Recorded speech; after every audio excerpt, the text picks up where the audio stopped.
Bienvenue sur la radio, la télé et la revue Les Grandes Voix francophones à la 34e édition du Salon du Livre de Montréal, un salon international, faut-il le préciser.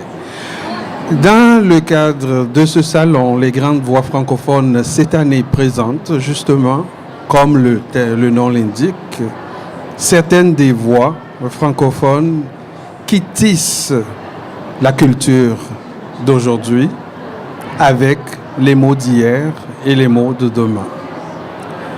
Et au cours de la première journée, nous avons eu la chance et le plaisir de rencontrer un homme qui fait marcher beaucoup son pied dans tous les termes, dans tous les sens du terme, puisqu'il vient de loin. Il a atterri à Ottawa et il est venu nous voir attiré par le titre Les Grandes Voix francophones parce que ça a une résonance particulière dans sa vie de tous les jours, dans les activités qu'il fait à l'université Carleton à Ottawa. Il s'appelle Hans. Je vous demande de l'accueillir. Bonjour Hans. Guy, c'est vraiment très gentil ce que vous venez de me dire parce que c'est un grand privilège d'être ici à ce site, à votre programme, car nous avons effectivement des choses à partager. Vous étiez discret concernant mes activités. C'est très simple, cher ami. J'ai lancé il y a maintenant un an déjà un programme à CKSU FM 83.1 qui est la radio de l'université Carleton. Carleton, à Ottawa. À Ottawa, précisément. Et ce programme s'appelle CKCU Literary News. Et dans le cadre de ce programme, nous diffusons en 3 langues. En français, en anglais et en allemand. Oui. Et tout récemment, il y a quelques semaines, c'est justement le volet français, francophone, qui s'est ajouté à cette programmation qui porte, et là, il y a le chevauchement avec entre vous. Ce que je dirais presque, votre titre, ça pourrait être le nôtre, parce que le programme porte sur les actualités littéraires dans le monde francophone. Mais là, une question, rapidement. Allez-y, Guy. Comment vient-on de la philosophie aux actualités littéraires? Écoutez, philosophie, c'est... Oui, parce que j'ai oublié de vous dire que Hans, il a son diplôme, il a son doctorat en philosophie. Voilà, écoutez, passons sous silence mon arrière-plan. Je suis... C'est un peu... Bon, passons, ce titre, j'ai un arrière-plan littéraire. Je suis de formation comparatiste, j'ai fait la lettre de comparer, et linguiste. Et donc, les littératures, les langues, ça fait partie, c'est mon métier. Tout à fait. Mais ce qui est pour moi très important, c'est justement de contribuer, en tant que francophone, au rayonnement des littératures francophones partout dans le monde, parce que nous sommes maintenant, à l'heure actuelle, 110 millions qui parlent notre langue et, comme vient de le dire justement un représentant de l'Office de l'Organisation internationale de la francophonie à Paris, par, encore une fois, le prix des 5 continents, la francophonie s'exprime et réalise des œuvres littéraires sur 5 continents. Ça se dit comme ça. Et pourtant, mais c'est une réalité. C'est une réalité extraordinaire. Oui, quand on y pense. Et voilà. Et ce que je trouve si extraordinaire, ici au Canada, nous faisons partie de ça. Des fois à la périphérie, comme c'est le cas à Ottawa, à la frontière linguistique entre le Québec et l'Ontario. Mais pour revenir encore à ces fameux prix, cette année, c'est Jocelyne Saucier qui l'a reçu. Bon, il y a des écrivains africains qui ont reçu des prix. Qui l'ont reçu par le passé, oui, voilà.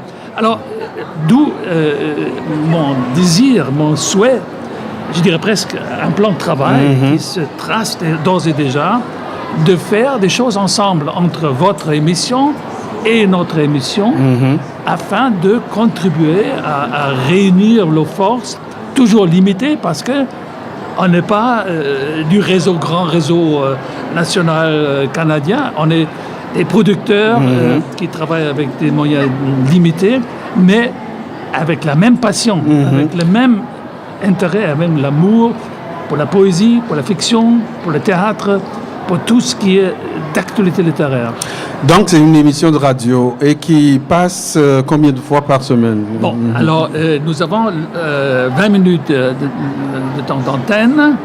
C'est toujours le mardi, heure locale, 9h05.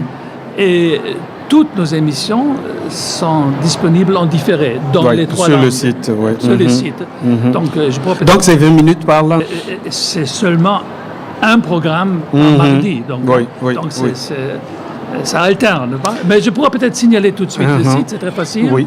C'est http carleton.ca litnews. Et comment c'est accueilli dans la capitale fédérale? Est-ce que c'est juste les étudiants qui l'écoutent ou vous rayonnez? Non.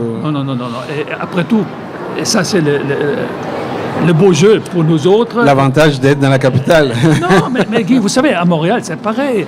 Dans nos villes importantes au Canada, il y a un public, il y a des gens cultivés, curieux, ouverts, qui s'ennuient de temps en temps un tout petit peu de ce qu'on offre sur les chaînes, je ne vais pas les blâmer, commerciales.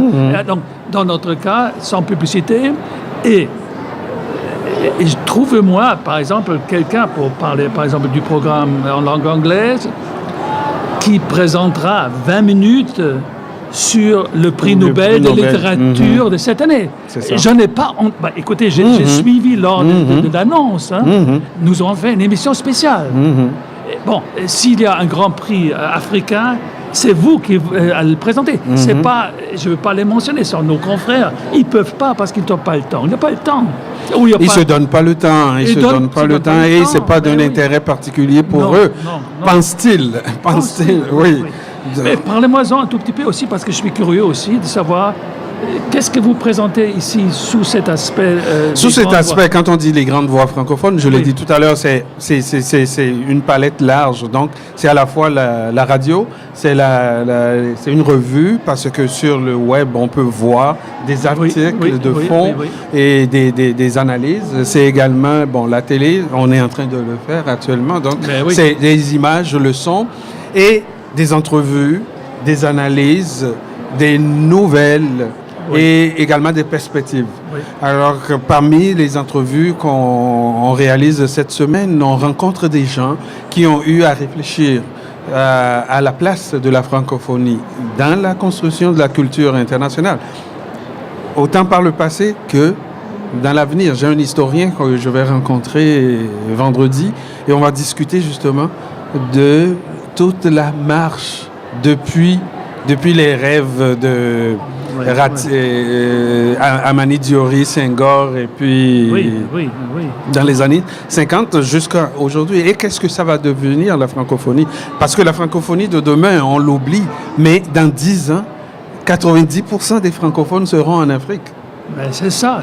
Alors, ça veut dire quoi? Donc, c'est tout ça qu'on commence à fouiller sous le label Les Grandes Voix francophones. Parce que quand on dit voix, c'est essentiellement des gens qui deviennent en quelque sorte héros, c'est-à-dire des porte-paroles. C'est ça. Comme nous nous sommes décidés de faire ça telle une coproduction, je me permets de vous poser les mêmes questions que vous me posez. D'autant plus que pour nos auditeurs et spectateurs, c'est également intéressant.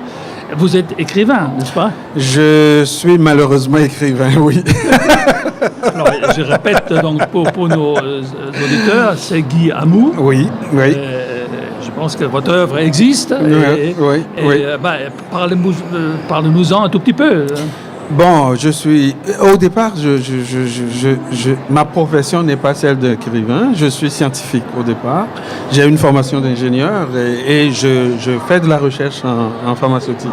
Donc ça, c'est ce que je fais normalement, quand j'ai le temps. Et parallèlement à ça, donc, je fais de la littérature et de la musique et de la peinture.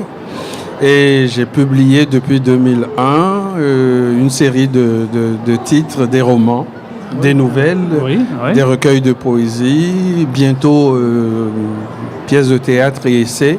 Donc oui, et évidemment j'anime également un cercle littéraire ici. Vous aussi, vous dites dans le cadre de ce cercle, on fait la littérature qui est née au Canada et on contribue de ce fait à la vie culturelle canadienne. À la vie culturelle canadienne, c'est notre objectif et c'est notre intention. Nous sommes des Canadiens. Nous sommes des Canadiens, nous ne sommes pas des êtres en continuelle partance. Nous ne sommes pas des êtres, quoique nostalgiques de leur passé, de leur enfance, mais des êtres qui ont fini, comme je leur ai dit en 2007, ont fini par défaire leurs valises. Nos valises ont été défaites, nous avons ouvert ce qu'il y a dedans, nous en avons tiré ce qu'il y a dedans, nous l'avons mélangé avec ce que nous avons trouvé ici pour construire quelque chose de nouveau.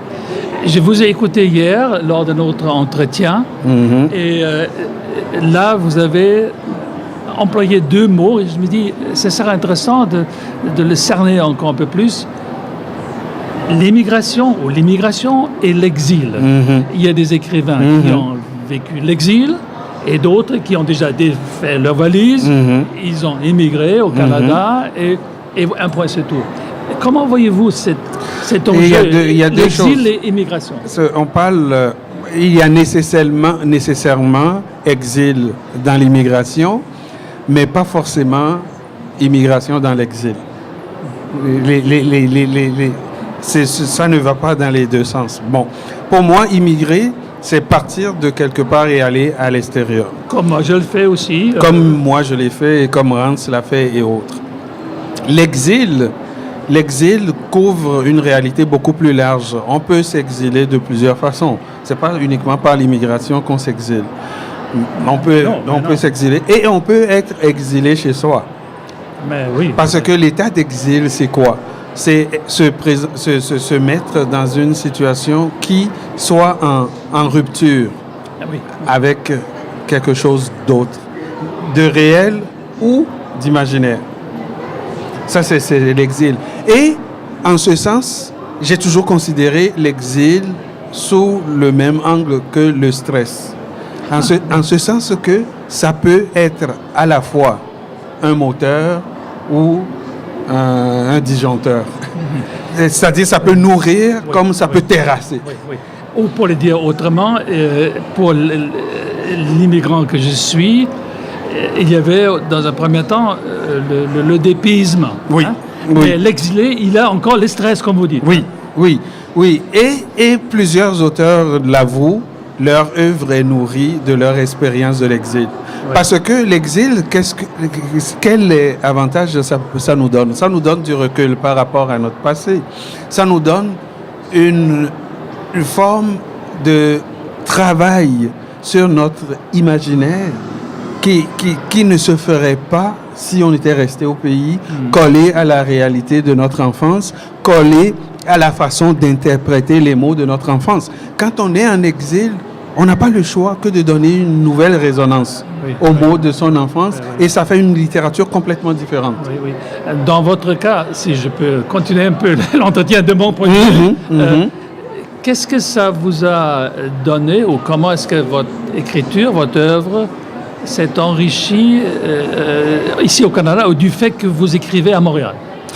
Bon, d'abord, c'est enrichi de consonances de mots qui me sont revenus tout à coup parce que je suis à l'extérieur.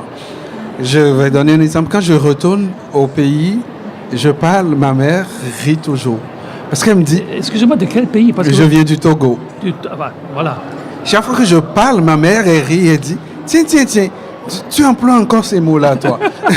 Parce que, en fait, une langue, elle est vivante. Et quand on est dedans, elle évolue, on ne s'en rend même pas compte. Mais quand on est à l'extérieur, on a comme l'impression que le temps s'arrête tout à coup et on ne garde que de cette langue-là ce qu'on avait su avant de partir. Voilà. Et là, on y greffe de nouvelles réalités, C'est ça. du nouveau monde. Et du sens, de nouveaux Oui. couches du sens. Oui. Oh oui, tout ça. C'est bien que certains des mots que moi j'utilise dans ma langue maternelle aujourd'hui sont utilisés dans un sens qui est presque nord-américain, si l'on veut. Donc ça vient tout de suite nourrir mon écriture. Mes phrases ne sont plus les mêmes que Vous le avant. dites ainsi, les phrases ne sont plus les mêmes. Les phrases, non, mes phrases ne sont plus les mêmes. C'est sûr que je me relis avant mon exil. Même ma ponctuation, les rythmes des phrases, Oui. c'était complètement différent. Ah. Bon, j'admets que le fait d'avoir vécu, le fait d'avoir pris de l'âge, ça, Ben, c'est normal, oui. ça influence. On change, oui. Et à force d'écrire, langue, oui. on polit aussi son style. Mais je suis convaincu que si, par exemple, j'avais été en France, j'avais vécu en France, mes phrases auraient été différentes de ce qu'elles sont aujourd'hui. Je suis convaincu de ça, tout à fait. Oui. Et je laisserai ça un jour aux linguistes.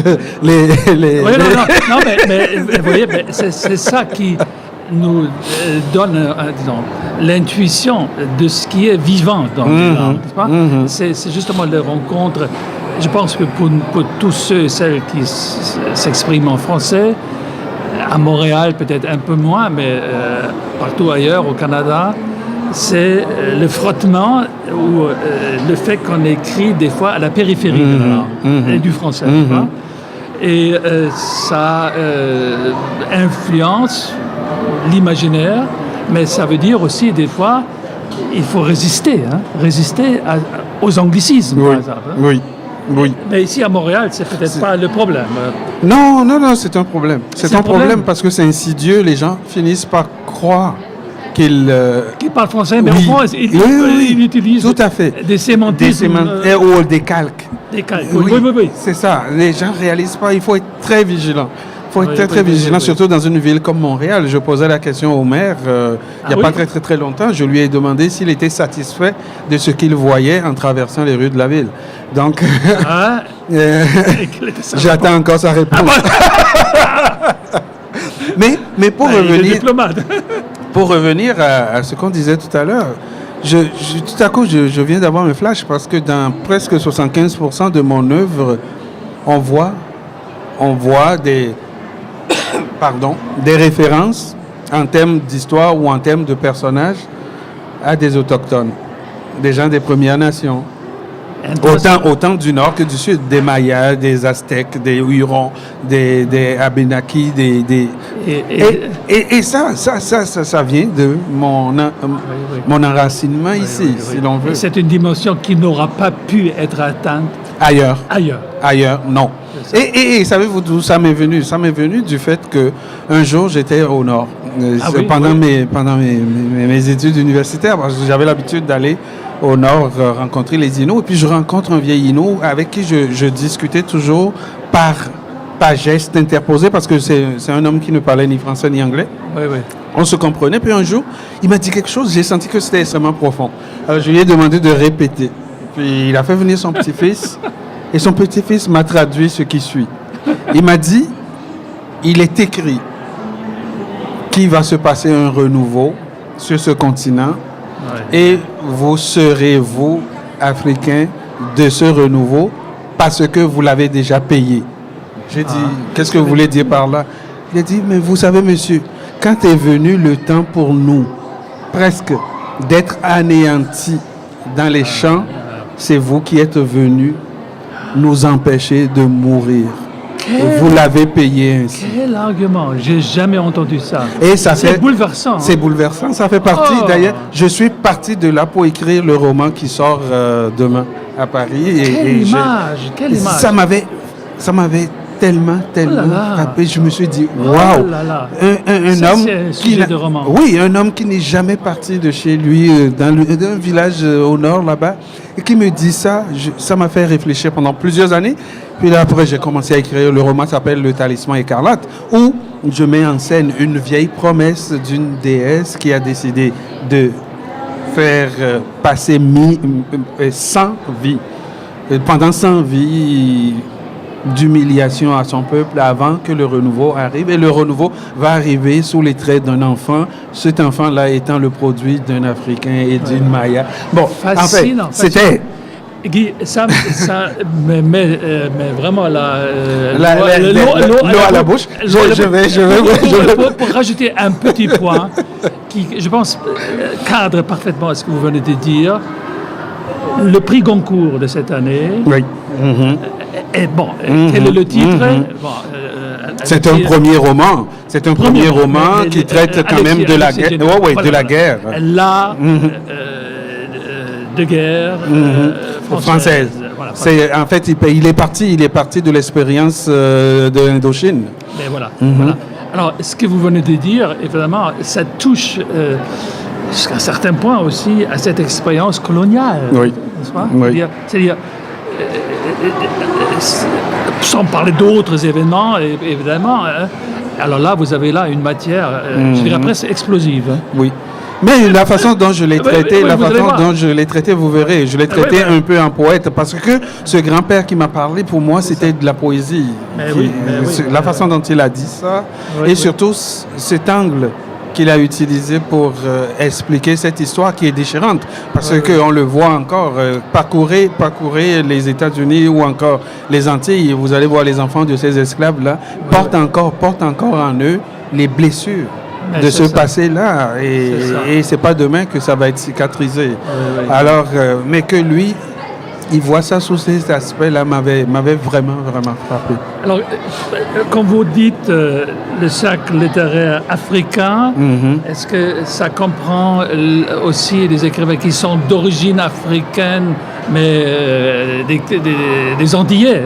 Nous les appelons les banlieusards. Parce que pour nous, c'est la banlieue de l'Afrique.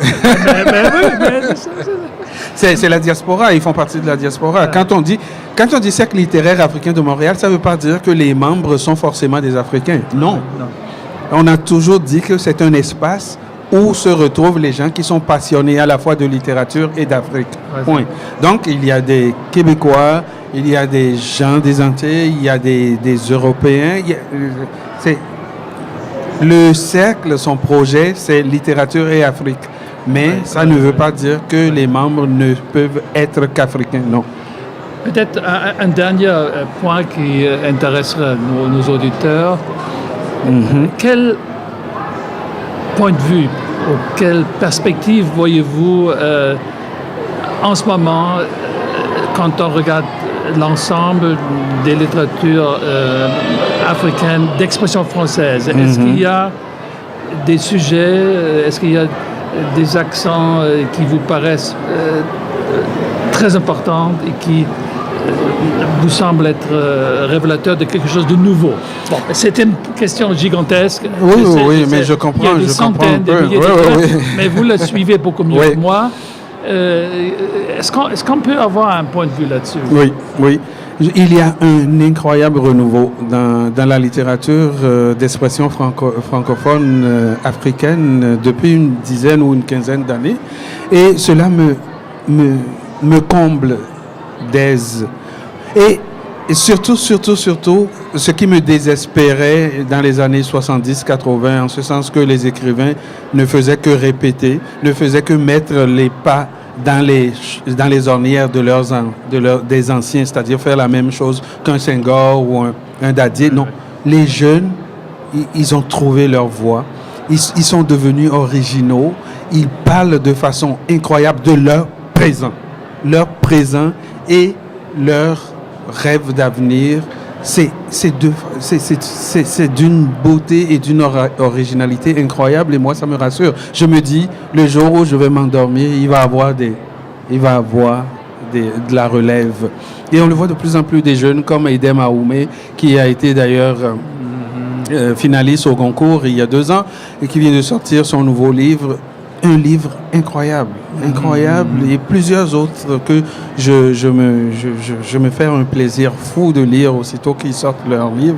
Ça foisonne, ça a beaucoup de talent et ça a quelque chose d'original à dire. C'est vraiment... Merci. Guy Amou, avant de nous quitter, je dois vous remercier de m'avoir accueilli. C'est moi aussi qui vous dis merci. M'avoir accueilli chez vous. Ça a été une belle rencontre. Oui, merci beaucoup. Et à partir d'aujourd'hui, on sait que nous avons des frères à Ottawa avec qui nous allons communiquer régulièrement. C'est très gentil. Alors, plaisir. bon retour à Carleton et bonjour aux passionnés de la littérature là-bas. Oui, merci beaucoup. À la prochaine. Au revoir.